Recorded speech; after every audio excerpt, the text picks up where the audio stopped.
let's do a suboccipital release technique. So you've got a couple different options. One would be just more of a static stretch. And the way I like to do that is just hook my fingers underneath the occiput.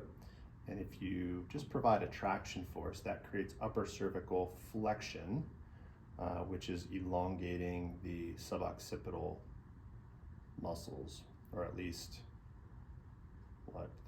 three of the four suboccipital muscles. So that's one option. Another option is more of a three-point bend technique, and I like to again identify some of the more obvious landmarks just to establish the boundaries of the suboccipital region and think about the anatomy associated with suboccipital muscles. So if you can find C2, you're on the occipital protuberance and you move inferiorly, the first bony prominence you feel is going to be the spinous process of C2. So that creates that inferior boundary for the suboccipital region. You've got your obliquus capitis inferior and your rectus capitis posterior major that attach to C2 spinous process.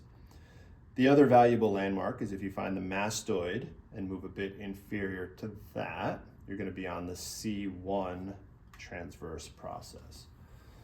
So you can just, in general, knowing those landmarks, you can palpate, and if you find a trigger point, if you find increased tension in any of those muscles or hypertonicity, a three-point bend technique is just adding a third point of contact. So let's say rectus capitis posterior major is C2 to the occiput. So I find C2, I can just put some pressure between those two attachment sites. That third point of pressure is intended to elongate that target muscle.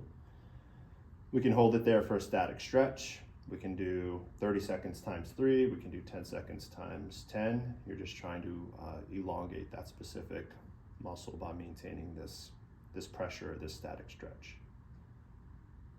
You can also do a trigger point release in this position too. So if you find a trigger point in any of those suboccipital muscles, you can apply force or pressure and do an ischemic release or ischemic compression technique.